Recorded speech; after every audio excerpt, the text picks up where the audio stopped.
सभी साथियों को नवोदय और प्रातःवंदन। मित्रों, आज हम चर्चा करेंगे तथागत गौतम बुद्ध की मुस्कुराहट की। आपने जितने भी चित्र या प्रतिमाएं देखी होगी, तथागत गौतम बुद्ध को सिर्फ मुस्कुराते हुए देखा होगा। ऐसा माना जाता है कि जब भी तथागत गौतम बुद्ध भ्रमण पे निकलते थे, यात्राओं पे निकलते थे, तो अनेक प्रकार के अनेक धर्म के लोग उनसे रूबरू होते थे और उनसे अनेक प्रकार के प्रश्न करते थे। अधिकतर क्षण तो ऐसे थे जहाँ पर तथागत गौतम बुद्ध अपनी वाणी से, अपने विचारों से जितने भी श्रोता होते थे उनके प्रश्नों का सही से जवाब देकर उन्हें संतुष्ट कर दिया करते थे, और वो भी धम्म की शरण में आ जाया करते थे। लेकिन कुछ लोग ऐसे होते थे जो उनसे अनावश्यक प्रश्न करके, अतार्किक प्रश्न करके, जिस प्रश्न का कोई अर्थ नहीं है, ऐसे प्रश्न करके उन्हें परेशान करने का प्रयास किया करते थे। तो ऐसे लोगों को कभी कोई जवाब वो नहीं दिया करते थे और सिर्फ वो मुस्कुराकर आगे चल दिया करते थे। उनकी इस मुस्कुराहट के अनेक अर्थ लोग लगाया करते थे। कुछ लोग ये कहते थे कि बुद्ध को हमारे सवालों का उत्तर नहीं पता है, हम जो प्रश्न कर रहे हैं उनका जवाब उनके पास नहीं है, इसलिए वो मुस्कुराकर आगे चल देते हैं। लेकिन उसका अर्थ यह है कि तथागत गौतम बुद्ध का ये मानना था कि किसी भी व्यक्ति को सिर्फ वही ज्ञान देना चाहिए जो उसकी बुद्धि के अनुकूल हो, जिस ज्ञान को वो ग्रहण कर सके। यदि उससे बढ़कर उसको ज्ञान देने का प्रयास करेंगे तो वो आपका अपमान करेगा और वो उसे ग्रहण नहीं कर पाएगा। जिस प्रकार से 1 साल का बच्चा तुतलाते हुए यदि आपसे प्रश्न करें कि भगवान क्या होते हैं, तो उचित यही होगा कि उसे कोई जवाब न दिया जाए और उसको मुस्कुरा करके प्रसन्न कर दिया जाए, क्योंकि उसकी आईक्यू इतनी तेज नहीं है, इतनी नहीं है कि वो उसका अर्थ को समझ सके। क्योंकि 1 साल या 2 साल के बच्चे का जो स्तर है वो इतना परिपक्व नहीं है कि वो इतने बड़े प्रश्नों के उत्तर को समझ सके।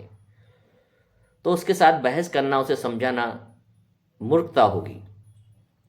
तो बुद्ध ने यही कहा है कि ज्ञान वहीं दीजिए जहाँ पर ज्ञान के पिपासु हों, उसे ग्रहण करने की क्षमता के योग्य व्यक्ति हों, उनके अनुकूल ही उन्हें ज्ञान दिया जाना चाहिए। या आप कहीं ऐसी जगह चर्चा करते हैं जहाँ पर लोग सुनने को तैयार नहीं हैं, उनका आईक्यू इतना लेवल का नहीं है, तो वो लोग उसे नहीं समझ सकते हैं।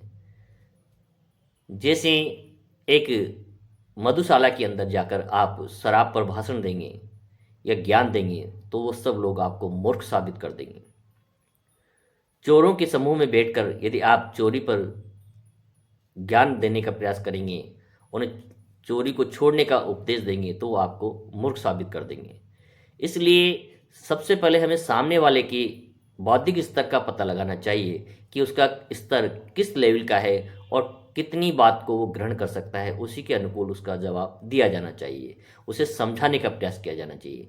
उस व्यक्ति को कभी नहीं समझाया जा सकता है जिस पर अंधविश्वास का आवरण चढ़ा हो, या जो व्यक्ति उस दलदल से बाहर निकलने का सोच ही नहीं सकता हो, उसने कभी ऐसा सोचा ही नहीं कि वो उससे बाहर निकलना चाहता है। तो ऐसे व्यक्ति को ज्ञान देकर आप अपने ही ज्ञान का अपमान कर रहे हैं।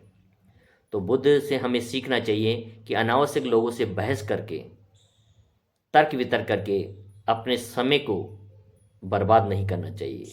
हमें अपनी ऊर्जा वहाँ खर्च करनी चाहिए जहाँ लोग परिवर्तित होने के लिए तैयार हों, कुछ सीखने के लिए तैयार हों, तर्क करने के योग्य हों। उन्हीं के बीच में बैठ के तर्क करना चाहिए।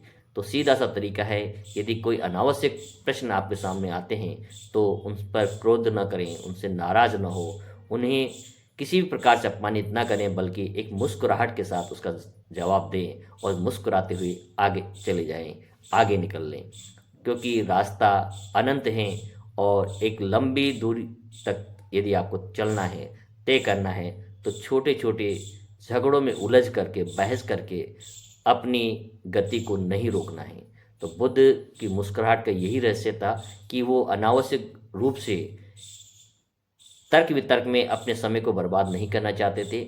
और ऐसे सवाल जैसे स्वर्ग क्या होता है, नर्क क्या होता है, पुनर्जन्म क्या होता है, तो बुद्ध ये कहते थे कि उन सबसे तुम्हें क्या लेना देना है, क्योंकि स्वर्ग तो आपको जब मिलेगा जब आपकी मृत्यु हो जाएगी, और मृत्यु होने के बाद वहाँ जाने पर आपको वो लाभ प्राप्त होगा। लेकिन जीते जी आप क्या लाभ ले पा रहे हैं, जीवन का क्या उपयोग कर पा रहे हैं, पहले आपको इसके बारे में सोचना चाहिए। यदि आज आपका ये वर्तमान अच्छा है तो आपका भविष्य और आने वाला समय निश्चित रूप से अच्छा ही होने वाला है। इसलिए हमें अनावश्यक प्रश्नों में उलझने की बजाय वर्तमान जो मानव जीवन हमें मिला है उसको परिपक्व तरीके से जीने का प्रयास करना चाहिए, उसे संतुष्ट होकर जीने का प्रयास करना चाहिए और मानवता के लिए कार्य करना चाहिए। सभी को नमो बुद्धाय।